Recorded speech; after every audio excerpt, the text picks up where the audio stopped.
welcome to TORAH Talk. I am your host, William Hall, broadcasting live out of Kingsland, Texas, USA, with another episode of Testimony Tuesdays, but on a Sunday.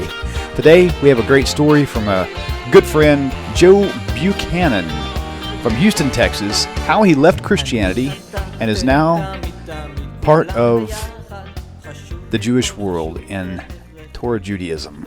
It's a really amazing story. Can't wait to hear his insight and all of his wonderful responses to my crazy questions. So, Joe, welcome to the show, my brother.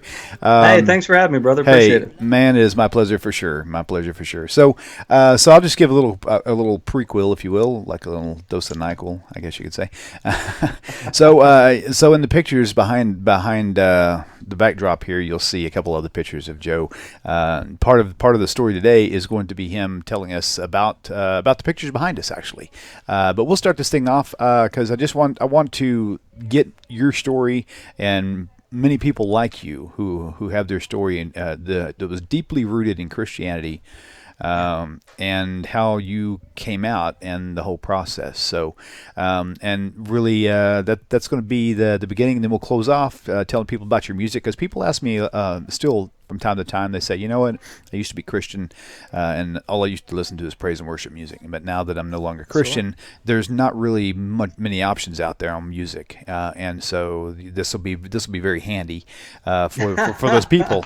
So and there's some, and I would still love to be playing your music. I mean, you gave me permission to, but I noticed that but whenever I do that, because it's flagged as copyright, because they recognize your songs, and they flag it as copyrighted even when I protest it. But going through the protesting, you had to go email after email on every single video, and it's like I can't download it because it's got copyright content in it, and I'm like, I have to be able to. So anyway, make a long story short, I would love to be playing your music on my shows. That's all I gotta say about it. So if you write a new song, hey, that's it. I got it figured out. Write a new song, but just like maybe only like a half of a song, and make it for TORAH Talk, but don't publish it. That way they can't recognize it. Right on. We'll do like an intro piece. Dude, yeah, that'd be great, man. I love that. That'd be cool. Okay, sweet. Very, very good, man. Okay, so tell me a little bit about your family background. How does all that tie into your story today? Oh man, well, I grew up. I was born here in Houston, Texas, and I was raised by my grandparents till I was about 6 years old, and they instilled in me at a young age an idea of God. God made a lot of sense to me as a kid. To be able to look out a window and just see how the world works so perfectly together, and that all of our cells work the way we do, and the food chain works the way it does, and this idea of birth and death and recycle and all this stuff. It's too perfect. And that really spoke to me as a kid. My grandfather, I remember, he told me, he's like, you can see God in the world and in the way people work, and you do good because it's good, not because there's, some kind of great reward for it. And remarkably Jewish ideas, actually, from my grandparents who were not Jewish, and neither was I. Right. Neither was I at the time. I don't know how deep you want me to go. Actually, yeah. What I want you to do is I want people to I want to see what kind of family influence was it. Family influence that put you in Christianity. Like for me, it kind of was family influence. I would have to say it was totally family influence, not kind of anything. Yeah. And a little bit about how. I mean, did you go to church a lot when you were younger? Yeah. Was your family sort of like Christian? Were they like what they would call church pew warmers, or or were they really dedicated studiers? I mean, and how did that affect you? My grandparents are what I would call armchair preachers. Okay. They didn't really have a Bible in the house that I remember, but they seemed to know everything about it, and didn't go to church, to my knowledge, at least not the time that I was with them. Okay. And when my mom married my dad when I was about 6, there was no talk of religion in that house. We moved into our home, and there was, God was kind of not to be discussed, and religion had no place there. And my dad was always of the mind that if I can't see it with my own eyes, then it's not a thing. Okay.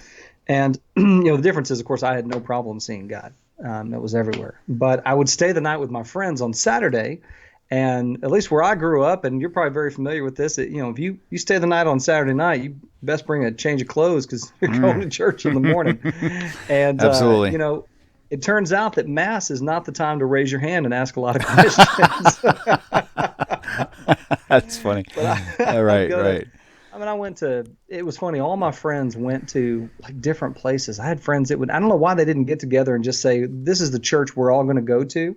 But I had like a friend that was Lutheran. I had a friend that was like Southern Baptist, Episcopalian, Catholic, just everything. I had a friend who was Seventh-day Adventist. That was interesting. So I went to a lot of places asking the same questions, getting the same answers, and finding that the differences that I was looking for in all these buildings, I wasn't finding the differences that I was really looking for, the things that didn't make sense to me. I wasn't getting any good answers. And you know how it is, like you ask enough times and you start getting, well, you've got issues with your faith. Right. You can't see clearly, your faith isn't strong enough. And I was very influenced by the idea of wanting to be okay. God made sense, the world made sense, but I had a hard time believing that God had made a place for me to be uniquely punished and tortured, for all eternity. That wasn't reflected in the world. That was not a God that I believed in. I did not believe that. Right. And this is before even getting into talking about, Jesus or anything like that. This was just the concept of hell and original sin. And I remember it's kind of like, if my dad steals a loaf of bread, I don't go to jail. Right. My dad goes to jail, and Yeah. I may grow up without a father, and that's no good. But I don't go to jail, right? I don't catch the punishment Right. for what he did, which of course is, we learn about that in Torah and the idea of sour grapes not being passed and all this. But so I struggled with that. I was like, how can I be a good person and do good with my life, right? And work hard to do good, yet I'm still going to be not just punished, but tortured by this God who supposedly loves me. Well, a God that loves you doesn't do that. Right. That's not how it works. And anyway, so I just figured it was between me and God, and we'd figure it out at some point. And how old were you at this point of your acknowledgement? I was probably a teenager when I finally decided I'm kind of done. Right. With looking for something organized, because that's the thing, right? You have an idea, and then you're like, I got to find out where this material is. I want to learn about this. Right. You become interested in physics. You start studying physics, right? I was interested in God, and I was studying religion. I just wasn't finding stuff that made sense. Right. A lot of it made sense, but there was enough that didn't. And I'm one of those people that if I'm going to go swimming in somebody's pool, I want to know what's in the pool before I go swimming in it.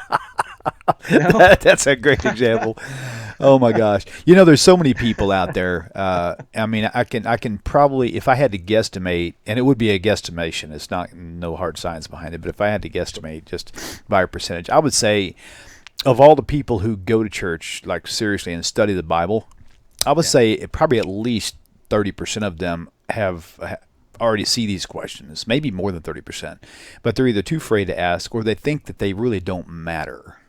And so, but for people like me and you, I mean, it does matter. It's not a mystery. If they say, well, some things are just mysterious, no, they're not. I mean, if the New Testament says something that clashes with the Old Testament, it's not because there's a mystery involved. It's because something's wrong.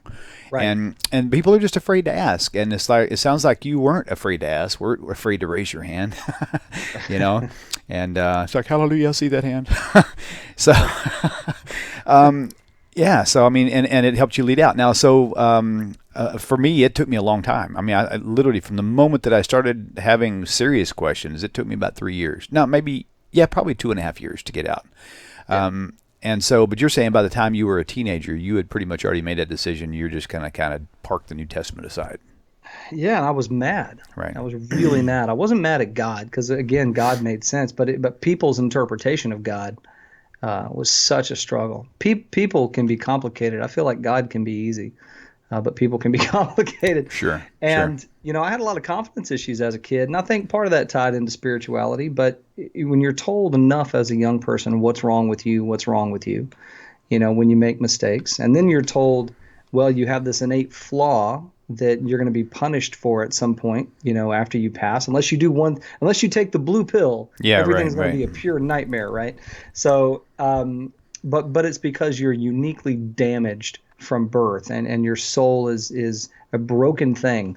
And you're told that enough, you see it in enough places, and there's that phrase, right? 50 million Elvis fans can't be wrong. Right. And I finally just decided, yeah, there's just something wrong with me. I'm just a messed up individual. I'm doomed to just ruin things I touch. I'm better at a distance. I'm no good up close. I just mess things up. And the truth is now, of course, if I could look back, I would have shaken that kid so hard and snap out of it. But Right. I took ownership of all that in the worst way possible, and even decided at one point that I didn't really deserve to be here, and I wasn't good enough, for all this, and thankfully didn't go down that road and stayed away from that road, but carried those scars for a very long time. Right. Wow. So tell me how you approached like the married life idea. One big fear that a lot of people have now, and granted, it's a fear in our generation, and it probably will be also in the next generation, but the one after it probably won't be that big of a deal, because now that social media has taken root and these teachings are getting out there, more and more people will be equipped and taught, and by the time the parents teach their kids and then they teach their kids, it'll be a normal thing now. But for now, it's brand new. This whole for the people who are like Noahides, and I know you're converted. Are you converted, right? I think. Oh yeah. Yeah, that's what I was thinking. Okay, but there's so many people out there, and you're aware of this because you have friends who are Noahides, and they're like, well, who's my kid going to marry? What are we going to do? We're going to grow up, and our seed's going to like die off, and we're not going to have any, whatever. So, in this situation, before you even thought about converting to Judaism, how did your role, or how did your lifestyle with the Bible affect your ability to mingle with the dating idea and with marriage? Right. Well, because I wasn't finding a good definition of what that relationship was with God, because I had a lot of problems with the whole middleman aspect and all that, that I just figured it was a personal relationship with God, and I didn't really let it define a lot of things about what I could and couldn't do, other than like what made sense, right? Don't hurt people, be nice to folks, help folks out, don't do people wrong, like those kind of, just general good values. Was what I thought, well, clearly I think that's got to be what God wants of me, because those are good things to do, do the right thing, don't do the wrong thing. But when it came to marriage, I was working in a retail store, and we sold Dungeons and Dragons and board games, and we didn't get a lot of customers because we sold Dungeons and Dragons and board games. And I had my guitar with me. That's funny. This lady walked in, and man, I lost my mind. I couldn't have told you what day of the week it was. I couldn't have told you my name. I just knew that I wanted to know who she was as soon as possible. And we were introduced, and I played her a song, and shortly after that, we were married. Wow, that's awesome.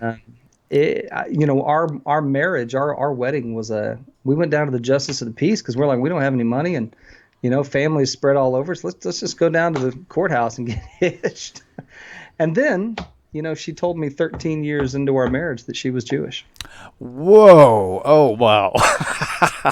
That's pretty epic. Okay, cool. So I bet she was very, pleased to see the path you decided to take. Then at the end of the day. She used to. I started going to church again after we'd been married for a little bit and had our son, because I was like, I still had a hunger, for a relationship. And so I started going to churches and things, and she would go with me, but she wouldn't sing any of the prayers. She wouldn't say anything. She just hold my hand. And I remember asking her, like, don't you want to sing with me here? And she's like, no, it's for you. I'm just here for you. And then one day we were outside the Holocaust Museum in Washington, D.C., both very, very affected. And she looked at me and she goes, you've been trying to figure out your faith for a long time. And she said, I want to get in touch with my people's faith. And I was like, well, who's that? Like, who are your people? Like, nobody says that, right? If she had been like, I think I want to go to church, like, I'd understand that. But she was like, right. I want to, my wow. So, well, who are they? And she looks at me like I'm crazy, and she goes, I'm Jewish. And I said, no, you're not. When did you get Jewish? What are you talking about? She goes, oh, man, that's great. She goes, Mom is Jewish. I said, yeah, I know your mom is Jewish. I said, that makes you Jewish? And she goes, yeah, it can be passed, from the parent. And I was like, what? I didn't know that. And she was like, she thought I knew. And she's That's like, I have a funny. Star of David necklace, Joe. And I'm like, I thought you were just supportive of your mom. I didn't realize you were Jewish. And she goes, well, our son is Jewish too. And I said, he is. Does he know that? And she's like, no, but we should tell him. Oh my gosh, that's got to be the greatest story ever. So Wow. we started looking, we started studying, we started reading about that. I told her, I said, the only thing I know is there's something about pork. That's it. That's all I know. Right. And we were always taught, from Pardon a me. Christian standpoint, that when it comes to, I don't call it, this anymore, but what we used to call the Old Testament, that they would always say, when you go in a museum and we got that old Model T that's all polished up and it's in a protective case and we keep it there. So we go in, we take care of it, we keep it all nice so everybody can see it, but we don't drive that anymore. That was sort of always the way it was explained to me. Gotcha. And of course, that's where all the answers were. Nice. But we started looking for a rabbi, and we actually walked into Shara Shalom, which is right down the road from my house, of course, where Stuart Federow is. Right. And can I do my Stuart Federow impression for you? I got to hear it. We walked in the door, and this man who is just larger than life. I think he's like 9 or 10 feet tall, however tall he is. And we walk in, and he goes, "Hi, Stuart the Rabbi." That was good. Thanks, Very man. nice. Yeah. I was like, this guy, I love this guy. Let's go here. And he goes, well, who are you? And I said, well, my name is Joe, and this is my wife, April, my son, Nathan. They're Jewish. I'm not, and none of us really know what that means. And he That's goes, well, awesome. and he distilled Judaism for me, and he was like, you do good because it brings more good in the world, not because there's some reward later on. This is the reward. This is the life. This is what we got to work on. You're okay the way you are. You're not damaged goods. There's nothing wrong with you. We're meant to struggle, and you can see God in people and in the world and the way things work. And there's a manual that we get to follow, and you're okay. And I was like, I immediately felt Wow. weight just fly off my shoulders, and I was like, where have you been? Like, he's like, yeah, right here on El Camino in Houston, Texas. I'm like, well, how do I do this? And he was like, be here Wednesday. And that's how that started. Man, that is so cool. That is so cool. So tell me, what was there had to been a couple main things with the Christian message that really triggered an alarm with you in the beginning and all throughout your decision making. What would you say a couple of the big ones were, the big bombs, if you will? Well, the biggest troublemaker for me, like I said, was the idea of original sin being something that weighs us down. And there was always a strange contrast, like a really odd duality. And, we talk about, God and all the different, things and that God is not a person, right? God's not a human being. Right. We start attributing human qualities to God. God can understand those qualities because we're made in the image of God. How can we be made in God's image if God doesn't understand things like loneliness, like anger, like all these things that are in Torah, right? But I always had a hard time with the whole God loves you. However, Yeah, right. wait a minute, Right. no, there's I love you, no, but but Right. it's going to be bad. Not just bad, but bad like you can't believe. Right. However, if you do this one thing and accept this person, then you're okay. And I was always like, what? People can't take away things I did wrong. I can't go steal something or go hurt somebody, and then my son goes and pays my fee. Oh, I got to go pay my fee. I have Right. to appear. I have to do the work, right? He doesn't go to jail and do the time for me. I got to do it. So I didn't understand how someone can take away sin from other people, right? It always made sense that, well, that's your responsibility. Right. Also, the idea that we're working towards this like life to come. I know in Judaism we talk about the world to come and the age of the Messiah and all these things, but actually talking about, well, we're just trying to get into heaven. So it's like, if this is the life I have, I want to build something great here. I don't want to just be thinking about what's going to happen when I die. I'm alive. God gave me a lifetime, whatever that means, and I'm going to figure that out. Now I want to live here and I want to live right now. I don't want to be trying to just work for whatever is. This is what is, and if I do right here, I mean, again, you don't do right here, I think, because you get something. It's because it makes this better. Right. For you, for other people. And that always made so much sense to me, but I wasn't finding that. I had someone tell me one time that said, if there's no, they asked me but this was after I converted. They asked me if I believed in a hell. And I said, your concept of like this place of eternal, damnation and torment, no, absolutely not. No. And they said, well, if there is no place like that, then why do good things? So, because it brings more good in the world. That's because it's the right thing to do. They said, yeah, but if there's no eternal punishment, why not just go around, taking people out if you don't like them? Is it because life is sacred? Mm-hmm. Right, right. Yeah. Life is sacred. You don't do that. And I remember having the conversation and thinking, that's a huge disconnect and a huge difference in beliefs. So those were all the things that kind of a barrier for me that kept me, just outside the buffet line. I could smell the food. It smelled good. Did you ever fear, well, if this is the only reason is that I'm leaving Christianity behind, how did you handle the fear of the consequence of hell? Of course, you just said you didn't believe in that anyway, so really you wouldn't have had that fear to begin with. If that's I really didn't. That's a good point. It seemed to me like almost like emotional blackmail. Yeah, and it really is emotional blackmail. Yeah. I mean, everybody I've ever talked to. First of all, I've never talked to anybody who entered Christianity because they had a vision themselves. It's always because, well, my dad was a pastor, or I was brought to church my whole life. All my family's all been Christian, so therefore I'm Christian. Kind of like, right. And so with that said, it's like every person I've ever talked to, they tell me about these emotional experiences that they had, and that's why they know that Jesus exists, because they emotionally connected with it. Some will even go as far as to say they had a vision of Jesus, and he came to me in a dream, or I saw him clear as day one day, whatever the case may be, and it's every bit of it's connected to an emotional connection point, and you can't really battle that. It's like they just have to wake up on their own. Right. So I had my own emotional moments from time to time, and those were the biggest battles of all. Those were more important to me than the actual scriptures themselves, because I had these emotional connections and I experienced this thing. But one day it hit me. Check this out. One day it hit me after I started questioning the whole New Testament's being truth at all. I was trying to think, but what about that experience I had? Man, I was so emotionally, and I was crying. I was literally in the presence of God, and I had all these emotions flooding me and all this other stuff. Yeah. And then I remembered one time I went to a concert one time, a very, very just a country concert, and it was George Strait.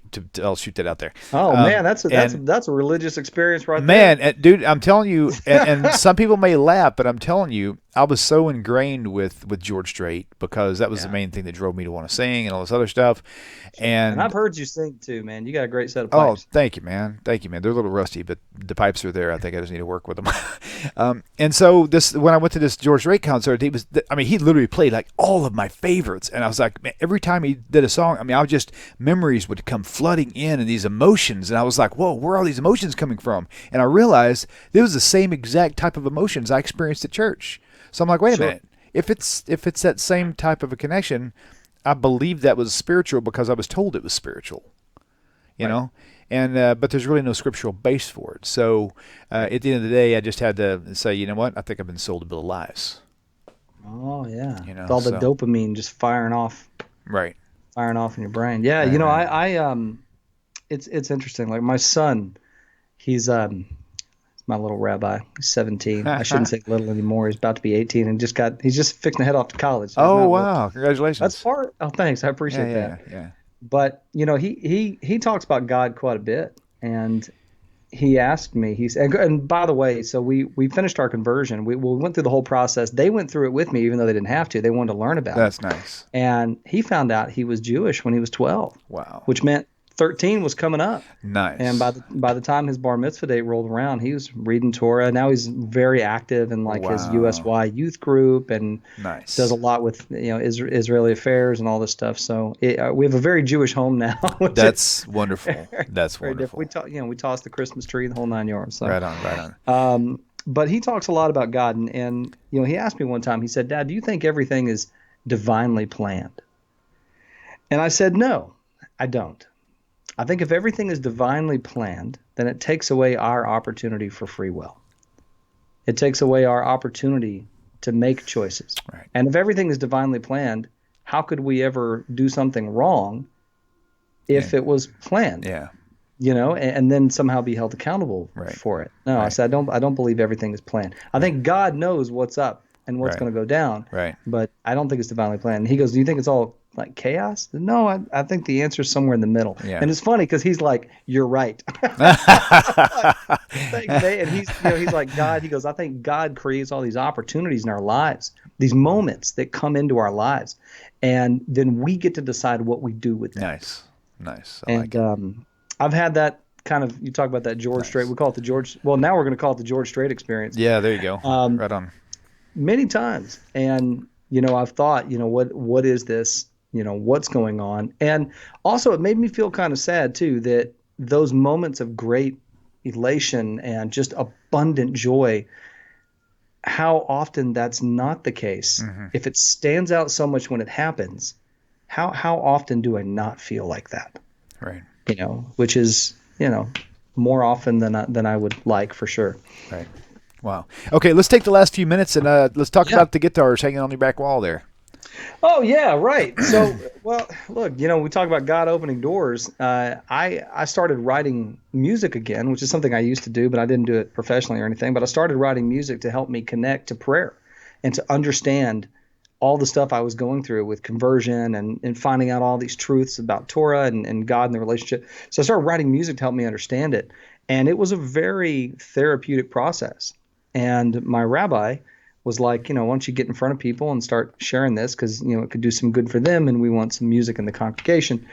And, one thing led to another, and they ended up doing this album called Unbroken. With this fellow named Saul Kay, who's a Jewish blues artist out of San Francisco. Phenomenal artist. And we put this whole thing together. It's like 14 tracks of original Jewish Americana. I grew up, I listened to, you and I probably have very similar playlists. I grew up listening to classic country and all that. So that's kind of the way I naturally write. But it's all music around finding Judaism and coming home to Judaism and building a home in Judaism. And we put the album out in 2015, and it's been nonstop touring since. I do full artist and residence weekends. I do Shabbat in communities, and then Saturday workshops about the conversion, and then concerts Saturday night, all that stuff. Wow. Yeah, it's been an amazing journey, and just phenomenal. That's awesome. How can they go and find your wonderful album and all your music stuff? Well, a couple places. You can go to the website. It's joebuchananmusic.com. You can also find me on Facebook as Joe Buchanan Music. I do a lot of live streaming stuff on there. There's videos posted all the time. I'm also on YouTube as Joe Buchanan and Instagram as Joe Buchanan Music. So if you look up Joe Buchanan, if I did my job right, it should be the first thing that comes up. That's good. That's good. Yeah, I've actually subscribed. I think, do you subscribe to Instagram? I don't know. I know I follow you on Instagram. So yeah, absolutely. I love seeing you. I hardly ever comment or like anything, but I always see them, and I really enjoy looking at them. Thanks. So it's a pleasure interacting with it, and I love your music too. So that would be that'd be cool. In fact, I've got a few of your songs that you sent to use.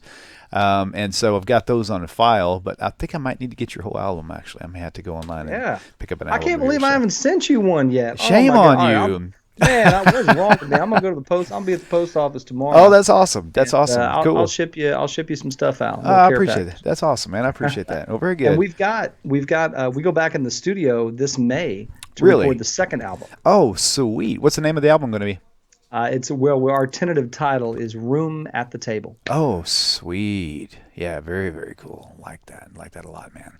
Well, you. dude, it's been fun. I'm sorry we had to wait so long to actually get this out there, but it's been a blast, and I'm glad that you had the time today. Is such spur of the moment, last minute notice. I'm glad you were available. It worked out really good, man. All right, man. We'll see you. Time with you. Thank you. You too. And shalom to you. And shalom, everybody. We'll see you on the other side. Take care. Shalom, shalom. Bye-bye.